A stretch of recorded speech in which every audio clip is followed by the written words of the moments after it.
Hello, everyone. Thank you for tuning in. I am JayLee. This is JLeesCorner. This is my review for Love After Lockup Season 3, Episode 27, okay? But first things first, if you have not done so already, please take a moment to subscribe to my channel to become a whole JayBird, dun, and all that goodness and stuff, okay? Do not forget to also like this video, hit the like button, please, and thank you, okay? You can comment in the comment section. You can also share it on your social media by hitting the little share button. Just hit share. It goes to Twitter or it goes to Facebook. Thank you very much and whatnot. Okay. You can also follow me on IG and Twitter at J_Lees_Corner. Do not forget to always relax, to relate, to release. Okay. To always tend to yourself and everyone around you. And inhale and exhale. Okay, because things can still be crazy in this world. Okay, now we gonna get to these couples and stuff.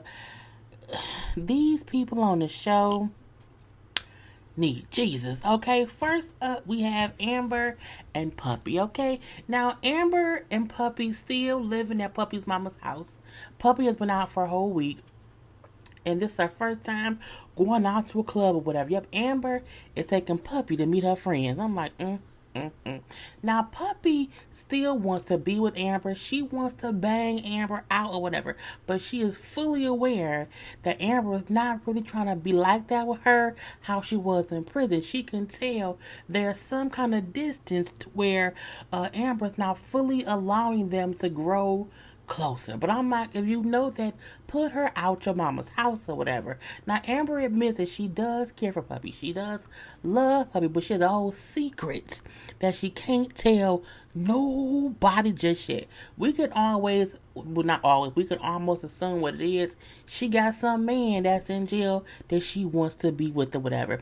Now, they go out to a bar, okay, and they dance around and having fun, and she's introducing Puppy to her male friends. I'm looking like, wait, this bar looks a little bit, these men look a little bit different or whatever. I then realized, oh, it happens to be a bunch of gay men.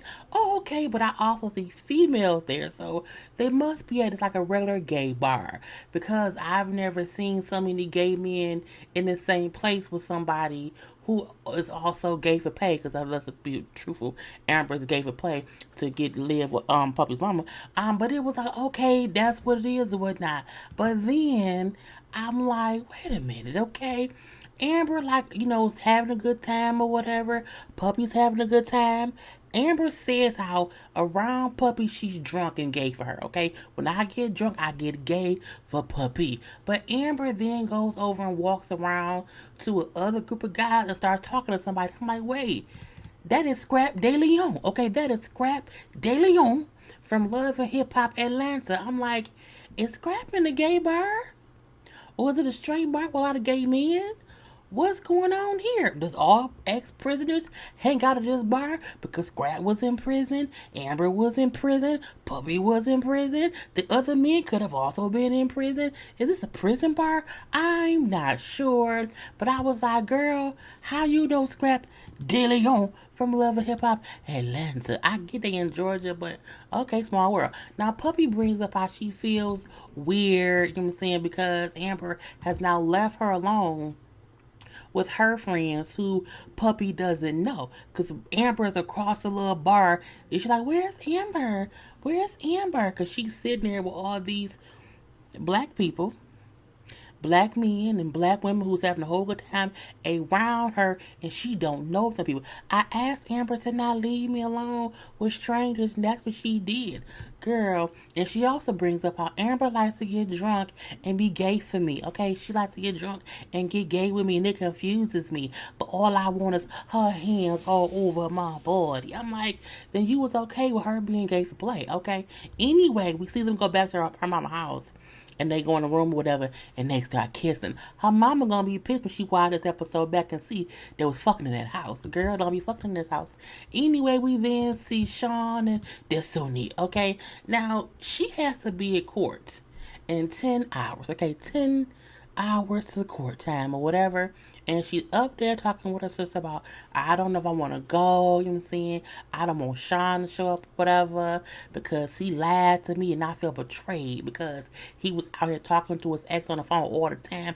I don't like that. She then says the whole prayer, okay, asking God to not let me go to jail. Jesus, please save me from the police. Please, Jesus, help me again. Because it's not like this my first time, Jesus. I have been back and forth to courts and jail, but this time, Lord, please let me off again. Okay, she did a whole up prayer. I mean, she was praying. I don't know what she was saying or whatever, but it was a prayer to Jesus. Now, Shawn is at home packing to come to the court day, okay, because he says we are still engaged and she has my car. And not only that, it's because Shawn is still a fool, okay? He's a fool for her. I don't know why her cooch can't be that good, okay? It just can't. I just don't know. Anyway, it's a day of her court hearing or whatever. Her sister, who had said the night before, I don't want to wake up and you gone, okay, you need to go to court. Get it over with. Go, girl, get it over with. And she wakes up, and who ain't there? Amber. Not Amber. Destiny. Destiny is gone some damn where. I'm like, where'd she go? Where's she at? I don't know. Now we then see the sisters at the courthouse, and Destiny is not there. We then see Shawn pull up to the courthouse, and Destiny is not there. And the sister sees Shawn. She's like, what is he doing here, bitch? He want his money. He want his car. She has his car. Okay, he's on the hook for 50 grand. I would be there too. Shut up, Destiny and sister. I'm here. Point blank. Period. Now we do see Destiny in the car riding around somewhere saying, I woke up early and I don't have to explain myself to anyone. But we don't see where she went, where she going, or if she makes it to court on time, because court starts like 5 to 10 minutes. We have to wait until next week to see what happens. I'm like, white people who go to jail and like, I hope I can get off again. Black folks can't say that. Like, we be like, damn, I just hope I don't get that much time. Girl. Anyway, next up we have Lacey and Shane. Okay, now Shane gets home and he's kind of upset because remember, Lacey dated and told that man that John is home from prison, and he know because Lacey told him. So Shane is not happy about his wife lying or just omitting truths from him. Okay, and so the kids is there, whatever. They all sit down at dinner, okay, with some chicken nuggets and some French fries or whatever. And then Shane like, so kids, how was school today? Okay, was it good? Was it bad or whatever? Are the kids in school lying to y'all? Because one kid said like it was a bad day at school. Oh, do the kids lie to y'all? You know what? You should never lie. Lying is bad. Okay. You should always be truthful, okay? Don't be lying or whatever. And it's not you can't even keep secrets. Don't even do that. And as he's talking, he's looking at Lacey. Okay? And she's like, oh, did you learn morals at work today? He's like, no, I've always had morals. Oh, did you learn that in prison? He was like, I was raised with morals or whatever. I'm like, You girl, Lacey, you're dragging yourself the wrong road, okay? So they send the kids to bed or whatever, or go get dressed for bed and whatnot. He then says, so, is there anything that you want to tell me? She's like, nope, nothing I can think of, nope. Okay, he's like, oh, because your dad told me that you told him that John is out of prison. She was like, oh. He did what? Oh, well, yeah, I'm like, busted, you're busted in these streets, okay? Now, she like, my daddy out here meddling in my life, okay? He's, putting his nose all in my business or whatever. He should not be over here betraying my trust. I'm like, bitch, he's raising your children, okay? He's hoping and praying that Shane don't leave your ass so that he can live his own life. Your dad, like, look, I'm not gonna let you fuck up our babysitter, okay? Tell your husband the truth, okay? And Shane is pissed. Shane is upset because she like, you should have told me this, okay? Has he called you? Have you talked to him? Have you saw him? Have y'all been sneaking around here? She's like, no, I have your baby in me. No, not at all or whatever. I can't remember if she said that he messaged her, because when he asked her how you know he out, she said, why does it matter? Bitch, he texted you or whatever. Anyway, he said, you know what, fine, whatever. You gonna get a PPO against him, and that's it. Okay, that's it. Okay, whatever, that's fine, whatever. He walks away, whatever. She tells us, I can do whatever I want, okay? I'm like, and what you want is to fuck John. Now, over at John's house, he over there burning cheese toast. And a friend of his, who was his cellmate, he's known for a couple years or whatever. He says he's also like my sponsor to help me stay clean. He ain't did a good job because you keep getting dirty anyway. He tells him how, you know what I'm saying? I just keep thinking about Lacey. I just can't stop thinking about it. I just feel like she was the one who called the cops on me that night. And I need closure. So I need to see her. I'm like, spoken like a true psychopath at the beginning of an episode of Snapped. Okay, somebody needs to make sure that he get a PPO against himself because he's a bit crazy or whatever. Okay, anyway, next up we have Andrea and Lamar. She needs to stop wearing that dark track on that side of her head that's real thin. It looks bad. Anyway, so Andrea and the girls have now came home, okay? She's like, I was up all night just thinking of whatever, and I know we gotta fix this, okay? We have to fix this. Oh, if you say so. Now, she does admit, I know I can be really, really dramatic or whatever, but I don't like how Shantae blames me for the fact that her dad and her are not close. I feel like the fact that you don't understand your dramatic ass is the reason they are not close. Not the only reason, but you are one of the factors that plays into them not being close. Because you're the fucking crazy person or whatever, okay? Now, when she gets home, Lamar comes in to... Lamar has flowers for her, okay? Here goes some flowers. And saying, I want you to know that I'm sorry for what I did. Okay, I love you. I'm gonna do better, with this stuff or whatever. I'm just so sorry. Okay, Lamar, and I'm so sorry. I should not have been so dramatic. You know what I'm saying? But I was just upset because I was not a part of my daughter meeting her sister for the first time. I say, bitch, miss me with the bullshit. You wanna know why? That man been home for at least a year. How is it that you have not set up for your daughter to meet her sister? If you really wanted to be involved in that, you would have set it up. You are the reason that he is not close with that daughter. You can't tell me no different, okay? You wanted to keep the fact that you fucked that man in the prison broom closet and got pregnant. You wanted that to be a secret, and she know that. That's why she's upset or whatever, okay? But I'm gonna leave that be. Anyway, Lamar explained, we know what you and Shantae, is it Chantel or Shantae? Shantae. You and Shantae can meet up and sit down and talk just to clear the air. You know what I'm saying? You can explain to her that you are not trying to take me away from her. If that's what you feel she feels, y'all need to have a conversation because let's be honest, his daughter is old enough to talk to. She's an adult. She can literally have a conversation with that lady. Andrea on some bullshit. You can't tell me different. Anyway, they then kiss and make up. I don't care. That side track on the thin side of her head is karma. I'm telling y'all. Anyway, we do see Lamar talks to Priscilla. Is it Priscilla? It's Priscilla. Talk to Priscilla just to apologize to her for even asking her to lie. Telling her that, you're not in no trouble. I'm not mad at you. You never have to, hold any kind of secret again. And they like pinky swear.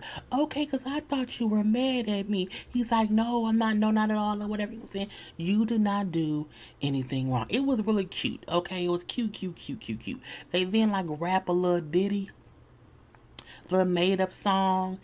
I was sad that daddy was mad and mom was glad that daddy is back. I don't know what it was, but it was something like that or whatever. Anyway, it was cute for them to a little freestyle or whatever. But that's it. I mean, I don't believe not on a man on the moon, on the earth, or even on God's green internets that Andrea is gonna be okay with Shantae being around. We're gonna see what happens later. Okay. Next up we have Scott and Lindsey. Lord, how the mighty have fallen, okay?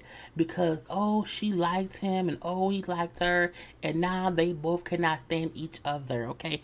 Now, Scott say he now doesn't doubt at all that Lindsey will be back in jail within 6 months due to her anger issues, her temper, and how she flips out. He brings up how this is the most toxic relationship I have ever been in. I cannot believe it. And when he walks in the house to go look at his office and he sees that she has literally, like, his office is a mess. There's stuff everywhere. It was just it's a fool's dumpster of stuff or whatever. Okay. The producers asked him, like, well, is this what you expected? He's like, no, like, I really wanted her to get out, and I hope that she would show me that she was someone different, but she fucking failed. Like, she has done everything, to not make this be a good situation. I'm not saying Scott is perfect. I don't think Scott is perfect at all. I do feel like if she was a different kind of convict who really did not want to be on some bullshit, they could have worked things out. I do think that he wanted a young lady. Look, she's legal. Okay, we know that younger men older men sometimes like younger women, or vice versa. I don't think there was anything wrong if they would have made it, but Lindsey is crazy, and she's remedial. Okay, she's clearly a teenager in her head. She's like 13 going on 6. Okay, anyway, meanwhile, as we see, she's in his car. She's sitting in his car outside on the phone with some guy, and she's asking him to bring her a lock that looks strong and secure. I'm like, bitch, like, well, for a bike, she wants someone to bring her locks, to change the locks on the door at the house. I'm like, oh, this bitch is dumb, dumb, dumb, dumb, dumb. The dude then said, well, won't that make him kind of get suspicious if you have locks there? And then she was like, well, no, because here in Mississippi, there's this thing called, tenant rights. So, as a tenant, he can't. I'm like, bitch, you're not a tenant. That's his house. His name on that lease. You ain't getting no mail there. Yeah, she's a full-fledged resident, but I do feel like they can possibly make her leave when she is there, as a guest, basically, and she was in there destroying property. She's dumb. You destroy property on camera, bitch, on a full-fledged national television show while wearing a tether. Dumb ditty. Anyway, she then tells us that she's not leaving. He can't make her leave. She not gonna move out. Her daughter ain't gonna move out. He will stay there, pay the bill. She will have whoever she wants over there because she plays chess, not checkers. She is 5 steps ahead of him. That she called the shots and he has to follow her rules. Scott is on the inside, calmly saying, "Look, I know it's not as easy as like saying, goodbye, get out my face. However, I just want her to leave. Scott, call the police. You are a white man with a convict lady in your house. If you call 911, they're going to come arrest her ass, okay? They're going to come arrest her at least for damage to your property." I'm like, Foolishness. Okay, next up, Chevelle and Quaylen. Okay, he then popped up on her and Branson. Yep, he has found her and she could not be happier. You can't tell me no different or whatever. Now, he kept trying to call her, but she would not answer the phone. So he got smart. He called Maisha. Girls, Maila. He called Maila, who does answer the phone, and say, "Hey, Daddy. Hey." He like, "Oh, hey, where you at, baby girl?" "Oh, we're at the park." And he sees like a Ferris wheel or whatever. He sees the background of, "Oh, what? Yeah, the Ferris, yeah. Yeah, my mama's in the bathroom." "Oh, well, who with you?" Because remember, she told him that she was one of his. Like, he thinks she with a person or whatever. But Miley say, "No, I'm here with D-Mark. Cousin D-Mark is here." You're like, "Oh, okay, cool." So I guess because y'all told me that Branson is like a small little tourist place and whatnot, and because he know the place there that has the Ferris wheel, he then walks there with a suitcase. I'm like, how did you get a car from the airport, but you had to? I'm like, I just don't get why that man walked with that suitcase. Anyway, he walked up, okay, to them or whatever. And when I tell you that DeMarc was mad, honey, he was like, "I don't like it. I use his picture. I think I'm going to use his picture in the beginning. I'm not sure. But in case I don't, bam, okay. He don't look happy." He is not happy. He is soft. He is soft tea about this man popping up. He was just not happy at all. But Chevelle was smiling from the moment she saw him pop up. Chevelle is happy he is there, okay? Happy, happy, yeah, yeah. And Quay like, hey, I'm here for her, okay? Now, D-Mark is still getting, smart, and I'm saying he wants to be in on the conversation. You're not even in, you don't have a seat at the table. You not. I can. So he said, either I can end this or I can break something about he can break them up. You can't do nothing, my dog. I'm looking like DeMarc. You need to go sit down somewhere on the other side. Because again, at the end of the day, Chevelle is allowing him in her life. Chevelle wants him in her life. In my opinion, DeMarc is causing more issues than he needs to. Because if she's not done with him, you can't be mean to him when she wants him there. The way she smiled and let him be there and hugged him real tight, she's happy he is there. She's happy he's trying to fight for them. So you need to calm the fuck down, because you raising up at him is going to make her like him more.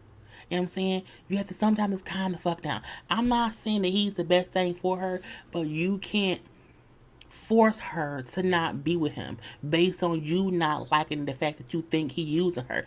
At the end of the day, they're using each other, okay, for vagina and for penis. Anyway, I feel like it's gonna get messy. Real messy. Anyway, lastly, we have Michael and Sarah. Okay, now he then came over our house late at night, okay? When he's come over and the girls say, the youngest baby is already in the bed asleep, and it's bedtime for this kid right here. I'm looking like, then why is he over so late? What is going on? But again, she told him that he don't have to stay at a hotel. He can stay at her house while he's there. I'm like, I wouldn't, girl, not on my watch. Anyway, she said, we need to show our daughter that, mommy and daddy love her. We have to apologize to her for how we were acting earlier. So they, she told the little girl, we're sorry for arguing earlier. I'm sorry how I acted around, you earlier, whatever. But, mommy and daddy both love you. And she gives both her mom and daddy kiss, cool. And they then, when he then puts her to bed, I'm like, again, why didn't he come over earlier to spend time with the kids? Like, who comes over at their bedtime? But I'm leave that be too. That's what booty calls for. Booty calls, you come over right when the kids gonna go to sleep. And you make it seem as if daddy's coming to visit. No, daddy coming to visit mama's coochie. Anyway, Michael then tells Sarah, because look, girl's in bed now, how, I'm sorry for allowing us to even get to the point of arguing, earlier. I apologize for that part or whatever. Now, Sarah then brings up how we just have to stop talking about the past. We can't bring up the past. If we keep on with the past, I'm saying, it makes us argue. I'm like, but sometimes she brings it up, I feel like, just to argue. But Michael and Sarah are both to blame for the bullshit they go through. But Michael was the most to blame for starting shit. Sarah's the one to blame because she know what he do and she allows it to happen and she puts up with it. So again, in my opinion, they both play a full part in their part in it. Okay. Anyway, she then brings up how, the producers asked her, so, like, where you gonna sleep? Because he brought his bag there. He's there. Oh, not with me. Okay, you gonna find where you on the couch? Because it's on your couch or the floor or the bed. What's gonna be?